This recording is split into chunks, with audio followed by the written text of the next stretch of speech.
Este es un conjunto de relatos, de crónicas, que se sienten como cuentos o historia personal o local, con algo de ficción.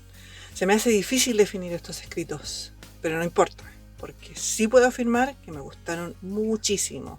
Este es un recorrido, el regreso de un nortino que visita su ciudad, el lugar donde creció, el lugar que cada vez está más distinto, más alejado del que tiene en sus recuerdos, y un lugar al que el narrador, que no sé si es siempre el autor, le cuesta volver. No quiere volver después de haber seguido hace ya varios años. Pero ahora que la crisis social en el país y la pandemia efectivamente le han bloqueado el acceso a ese lugar, a su familia, a una parte de su historia, va recordando y hace esfuerzos bastante locos por volver allá a toda costa. Mientras que ya casi de vuelta en Santiago, debe bajarse del auto a bailar para que lo dejen pasar y se pregunta si ha valido la pena volver a un lugar que claramente le sigue despertando sentimientos encontrados.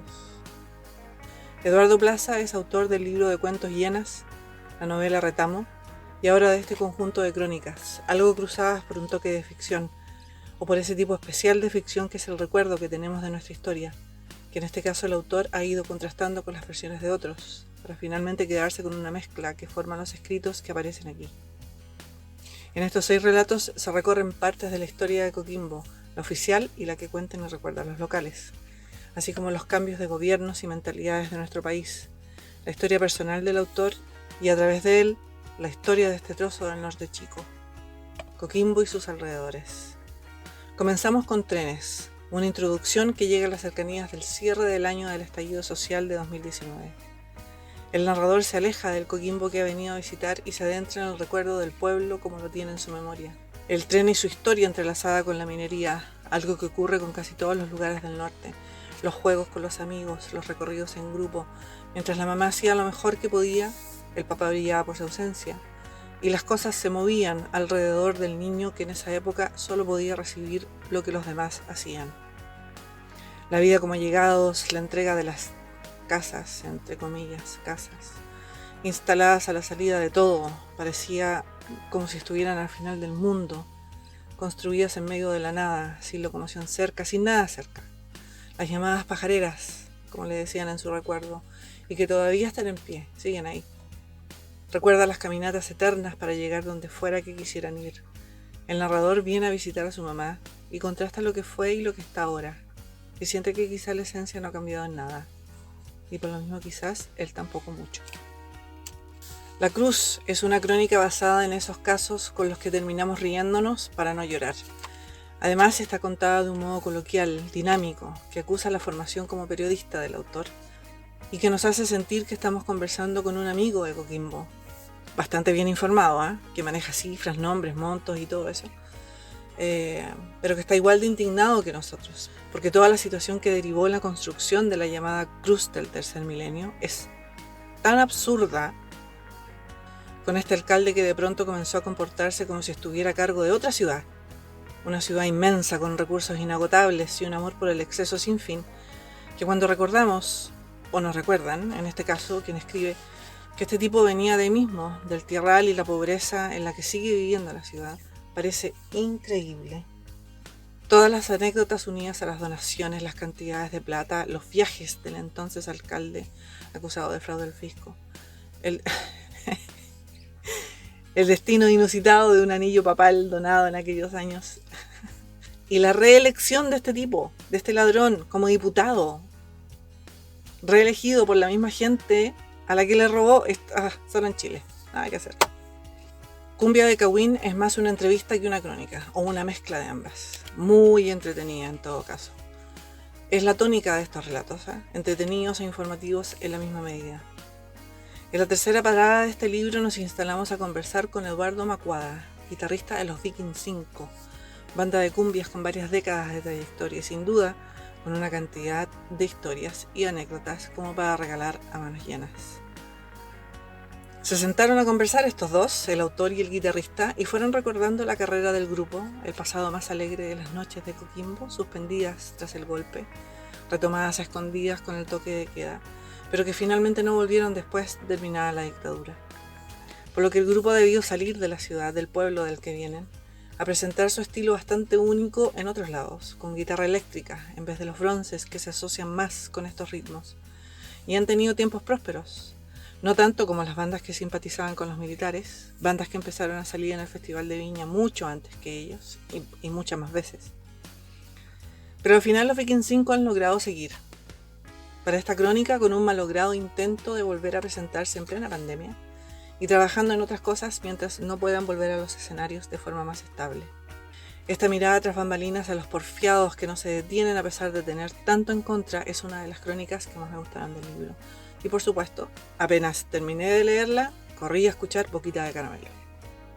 En Michael Marité, el autor cree recordar algo que debió haber marcado a todo un grupo de gente, de niños en especial, durante su infancia.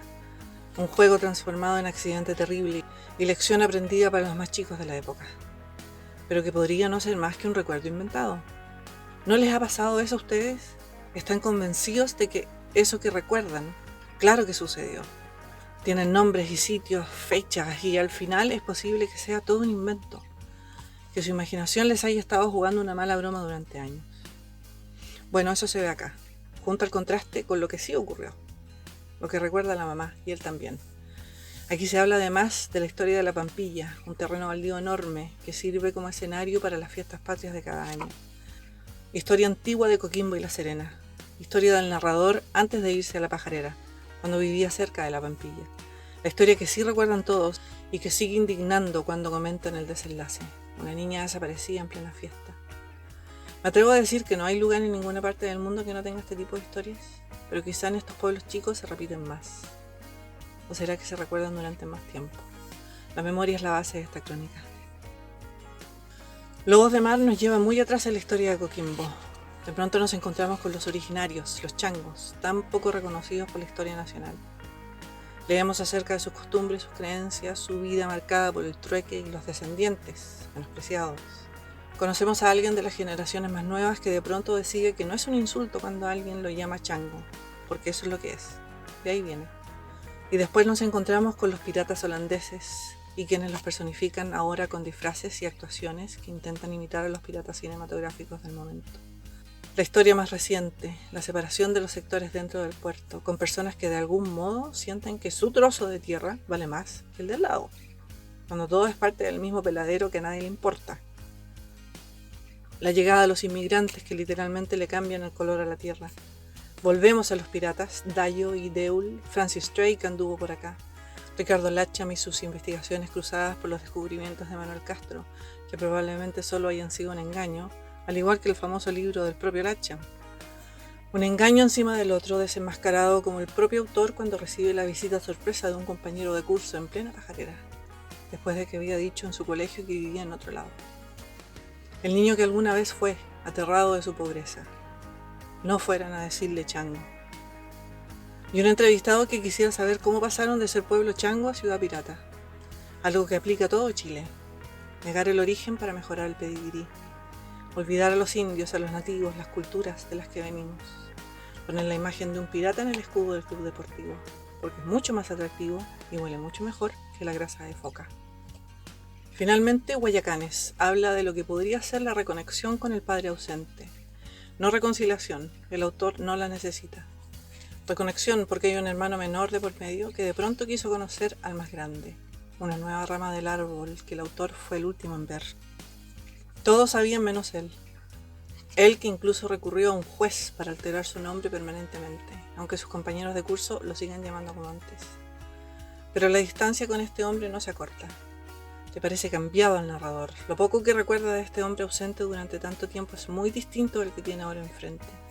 Que le muestra camioneta nueva, terreno recién comprado, hijo nuevo, otra vida.